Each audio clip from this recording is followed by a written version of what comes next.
Hello everyone, welcome back my channel Reema aspirant life में। आप सब कैसे हैं? आई होप कि आप सब बहुत अच्छे होंगे, मस्त होंगे, आपकी स्टडी भी अच्छी चल रही होगी।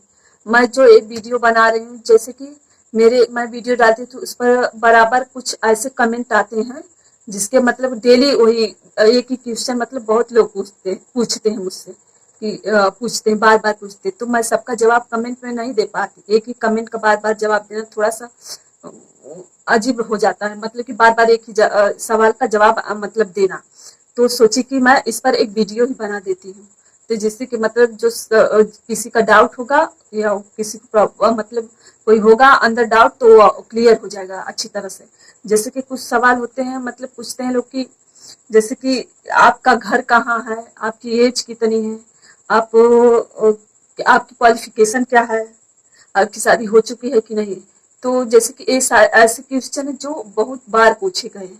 तो मैं तो जवाब जो कमेंट आते हैं तो कभी कभी दे देती हूँ इसका जवाब, लेकिन एक ही कमेंट का बार बार जवाब नहीं दे पाती। तो अगर अगर जिसका नहीं दे पाऊंगी तो थोड़ा मतलब वो अच्छा नहीं लगेगा उन सबको, तो नहीं दे पाती हूँ। तो इस वजह से मैं सोची कि इस पर एक वीडियो ही बना देती हूँ। तो चलिए तब यहाँ से स्टार्ट करते हैं। जैसे कि लोग सबको मालूम है, पूछते हैं कि आपका नाम क्या है। मतलब नाम तो वैसे भी सबका वो मालूम है, मेरा नाम रीमा है। और आप कहाँ से हैं, तो मैं बता दूं मैं कहाँ से। मैं जैसे यूपी स्टेट है, तो अलग जितने भी मुझसे लोग जुड़े होंगे अलग अलग स्टेट से जुड़े होंगे, और कुछ यूपी से भी होंगे। तो मैं यूपी स्टेट के एक डिस्ट्रिक्ट है आजमगढ़, तो वहाँ की हूँ। तो जैसे कि मेरे आजमगढ़ से मेरा घर 42 किलोमीटर दूर है।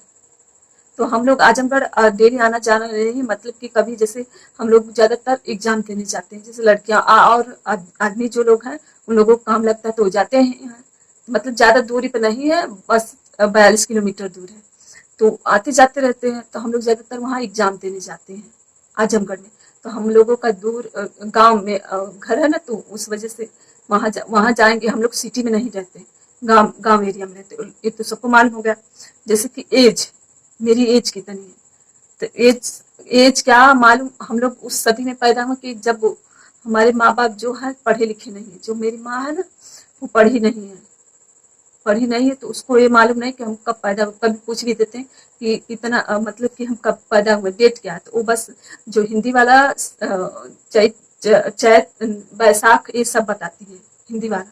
तो इस हिसाब से तो डेट मालूम नहीं पड़ेगा, लेकिन ये मालूम है कि मेरे जो है जन्म फागुन में हुआ, फाल्गुन महीने में हुआ, तो उस मंथ में हुआ। लेकिन डेट क्या है ये मालूम नहीं है। और जो मेरे पापा है वो 5वीं क्लास तक पढ़े हैं, तो उनसे कभी कभी पूछा जाता है तो उनको याद नहीं। याद है तो अभी जल्द हम लोग 1-2 महीने पूछे हैं तो पता चला कि मेरा बर्थडे उसमें है 24 मार्च को है, और सन पता नहीं। अब ऐसे में कैसे मैं डेट बता दूं कि मेरी एज कितनी है। और रही एज, मैं एज की काउंटिंग जो मेरे मार्कशीट पर लिखा है उस हिसाब से करती हूँ, क्योंकि जब तो रियल मालूम नहीं है, कम से कम जो लिखा है उस हिसाब से एज मतलब जोड़ती हूँ। तो उसमें इस टाइम अगर जोड़ने होने पर मेरी 34 एज चल रही है इस टाइम, 34 साल। तो ये एज हो गई। अब इतनी एज है, पहले मालूम ही नहीं था। जब मतलब डेट नहीं मालूम है, कब पैदा हुए हैं, डेट तो मालूम है लेकिन कब पैदा हुआ है, किस सन में, ये नहीं मालूम है। तो अब कहाँ से हम काउंट करके निकालें। तो जो मार्कशीट है उसी के हिसाब से मैं अपना एज काउंट करती हूँ। अब नेक्स्ट सवाल है, जैसे कि आपकी शादी हो चुकी है, तो बहुत लोग ऐसा सवाल पूछ चुके हैं। तो मैं बता दूं कि हाँ, मैं मैरिड हूँ। मैरिड थी लेकिन अब नहीं हूँ इस टाइम, क्योंकि मैं डाइवर्स ले चुकी हूँ। जैसे कि मैं मेरी शादी 2014 में हुई थी, तो 2014 इस टाइम 10-11वां मंथ लगा, 10वां 11वां मंथ, अरे सॉरी, 10वां 11वां साल लगा है मेरी शादी को। और अब कुछ लोगों को ये डाउट मतलब बात होगी कि आप इतने साल हो गए, अब तक क्या कर रही थी, मतलब पढ़ी क्यों। जैसे कि मैं जैसे कि मैं बीए की बीए करने के बाद उसके बाद पढ़ना छोड़ दी। फिर उसके बाद उसके 1-2 साल बाद मेरी शादी हो गई। शादी होने के बाद फिर मेरी शादी 1 साल चली। 1 साल चलने के बाद फिर उसके बाद जो हो गए, खत्म हो गई, सब टूट गई। टूटने के बाद मैं घर आ गई। घर आने के बाद कोई मेरे पास ऐसी डिग्री नहीं थी कि जिससे कि मैं कुछ करूं। जैसे कि एक जो जैसे पुलिस भर्ती उर्ती निकली थी, एक दो बार भरी थी, लेकिन एक बार भी एग्जाम नहीं दे पाई। तो इस वजह से वो सब देना भी बंद कर दी थी। जैसे कि हम लोग गांव में है, पहले मैं ऐसी थी कि घर से बाहर भी नहीं निकलती थी, एकदम नहीं घर में, मतलब अब मेरी लाइफ ऐसी थी कि बस अपने तक रहना, बस अपने में ही रहना, इतना था। तो इतनी मैं उस टाइम समझदार भी नहीं थी। जब मतलब हो सब खत्म हो गया, उसके बाद 2-4 साल बैठी रही बस। बैठने के बाद एक लोगों ने सुझाव दिया कि बीएड कर लीजिए, तो बीएड मैं स्टार्ट कर दी 2019 में करना। तब उस हिसाब से कितने साल में करने के बाद 2019 में बीएड करना स्टार्ट की। तो बीएड करने के बाद बीएड मेरा जब कंप्लीट हुआ, मतलब आजकल आप बीए कर लिए तो बीए डिग्री में आपको कोई गिनती नहीं है, मतलब टीचिंग लाइन में जाना है तो आपको बीएड या बीटीसी करना जरूरी। तो मेरा बीएड नहीं था, तो उस टाइम सब बीएड कर रहे थे, मैं करना स्टार्ट की, लेकिन उस टाइम बीएड की कोई मतलब गिनती नहीं थी, कोई मतलब वैकेंसी एक बार हुआ था तो रद्द कर दिया था। तो सब कहे कि बीएड क्या करना, बीएड वालों को कुछ मिल ही नहीं रहा। तो फिर मैं सोची कि कभी तो कभी इसका टाइम बदलेगा, इस वजह से बीएड मैं कर ली। तो बीएड मेरा ऐसे कंप्लीट हो गया। अब कंप्लीट हो गया तो अब जब बीएड मेरा कंप्लीट हो गया तब मैं बाहर पढ़ाने निकली। मतलब जब तक आप घर में रहेंगे तब तक आपको कुछ नहीं पता चलेगा कि आपका दिमाग भी नहीं खुलेगा कुछ, मतलब कि आप अंदर से जैसे कि मतलब अपने तक ही है घर, मतलब जैसे कि बाहर निकलेंगी तो लोगों को मिलेंगी, जानेंगी, समझेंगी, तो मतलब आप अच्छे से मतलब घुल मिल पाएंगे सब लोगों से, और अपना काम भी कर। जैसे कि मैं पढ़ाने जब निकली तब मेरा दिमाग अच्छे से काम करने लगा, तब मैं पढ़ाई लिखाई जो भी है सोचने लगी। पढ़ाते इस टाइम ही मैं कोचिंग करती थी टेट सी टेट की। तो एक महीने उधर से मैं 6-7 बजे जाती थी और 1 बजे से छुट्टी होती थी, फिर मैं वहां से उधर से कोचिंग चली जाती थी, 5 बजे आती थी। ऐसे करती थी मैं कोचिंग, ज्यादा दिन नहीं की, 1-2 महीने की कोचिंग। फिर उसके बाद मुझे समझ में आ गया कि कैसे तैयारी करनी कैसे नहीं, फिर उसके बाद मैं कोचिंग करना छोड़ दी।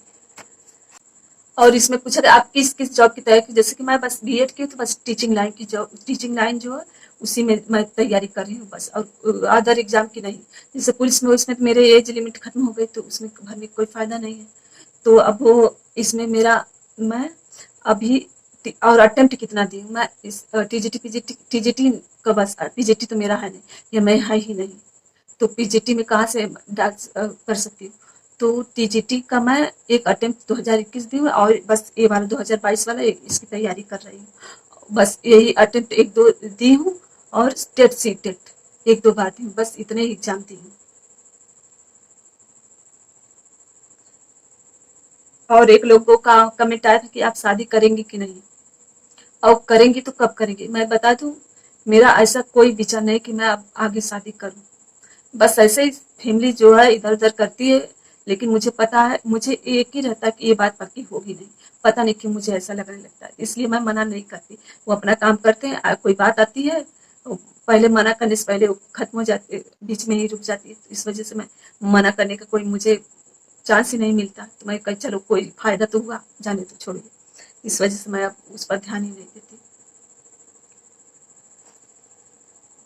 और नेक्स्ट सवाल है, जैसे कि आपकी तैयारी कितनी हुई है और इसका एग्जाम कब होगा और सब्जेक्ट क्या है। जैसे कि आप सबको मालूम है मेरा सब्जेक्ट होम साइंस है, और एग्जाम इसका कब है इसका बताना थोड़ा मुश्किल है कि एग्जाम कब होगा, किसी को मालूम नहीं कि एग्जाम कब होगा। और आपकी तैयारी कितनी हुई, देखिए मैं पहले से नहीं बता सकती कि मेरी तैयारी कितनी हुई, ये अच्छी तरह से तो हरगिज नहीं बता सकती, क्योंकि जब तक मैं एग्जाम दे नहीं लेती अच्छे से अच्छी तरह से, तब तक मैं इसका जवाब किसी को नहीं दे सकती, चाहे कोई भी पूछे कि आपकी तैयारी कितनी हुई, क्योंकि जब तक मैं एग्जाम में अच्छा नहीं करूंगी तब तक कैसे बता सकती हूँ कि मैं बहुत अच्छी तैयारी मेरी हुई है। तो इसलिए मैं एक अब ठीक से तो किसी को नहीं बता सकती, मतलब मुझे खुद नहीं मालूम है कि मैं कितनी तैयारी मेरी हुई है, कि जब तक एग्जाम नहीं दे लूंगी तब इसके बारे में मैं कह नहीं सकती। तो ये सारे जो इतने क्वेश्चन मैं बताई हूँ बहुत लोगों का आया था, बार बार यही मतलब कमेंट आ रहा था, तो सबको मैं थोड़ा सा बता नहीं पा रही थी। तो मतलब हर कमेंट में, मतलब हर वीडियो पर ये जो कुछ कमेंट है डेली आते थे, तो इस वजह से मैं सोची आप सबको बता दूं, आप सबसे शेयर कर दूं।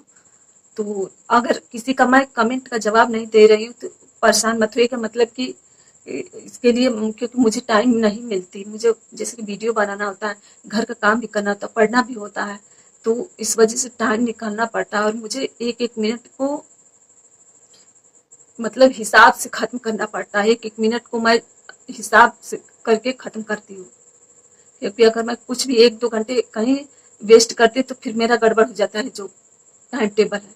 इस वजह से मैं ऐसा कुछ नहीं करती। चलिए तब ठीक, मेरी वीडियो जो है बहुत बड़ी हो जाएगी, तो मैं यहाँ अपनी वीडियो, मैं उम्मीद करती हूँ कि आप सबको मेरे सवालों का जवाब, आप सबके सवालों का जवाब मिल गया होगा।